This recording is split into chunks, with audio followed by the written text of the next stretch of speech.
Colleen, how do spouses even catch on to this double life? The two most common ways that they end up finding out is when there's a death, because, you know, finances are looked at that point, or obviously when there's a divorce. If there was a hidden account that nobody knew about, how does that pop up? Are there ways that the hidden accounts all of a sudden pop up after a death certificate has been? Well, a lot of times, especially bank accounts, have beneficiaries named, and so, you know, that could be a way that it could become disclosed. So what are the red flags that spouses should be looking for to prevent the problem from spiraling out of control and destroying their marriages?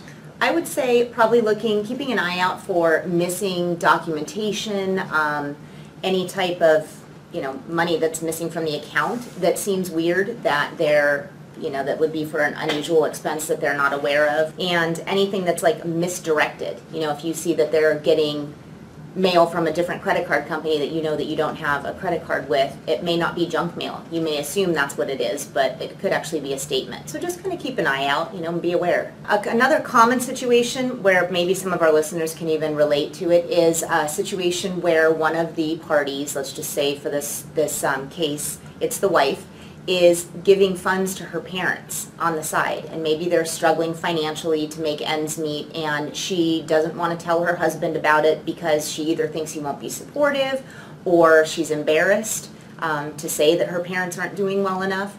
And so she each month, you know, slowly gives a little bit of money, a little cash under the table, little things here and there, which end up accumulating over time. And all of a sudden she finds that they're living paycheck to paycheck. And in this particular case, she actually stopped paying the mortgage payments, and the husband had no idea because she was in charge of all of the finances. And the way he found out was he came home from work one day and there was a bank notice on the front door saying that they were in jeopardy of foreclosure. Wow. You know, the thing with the parents, I've actually heard that one quite a few times, especially after the recent years where there was a lot of people that were struggling. And you know, we've talked about it on the show a lot too, as far as like that sandwich generation. Parents are really, or kids in this case, are really stuck sometimes in bad situations where they have to take care of their elderly parents and their kids and themselves. Right. You know, and it could be a bad situation to be in, especially if you're not talking to your spouse. And that's the one thing that I would want everybody to hear right now, and the takeaway is that talk to your spouse, sit down, go over the finances together, go over your concerns about the future and how you're going to set things up. It will alleviate a lot of the stress, and I bet you'd find that most of the time with a good conversation, you guys could both be on the same page. I agree.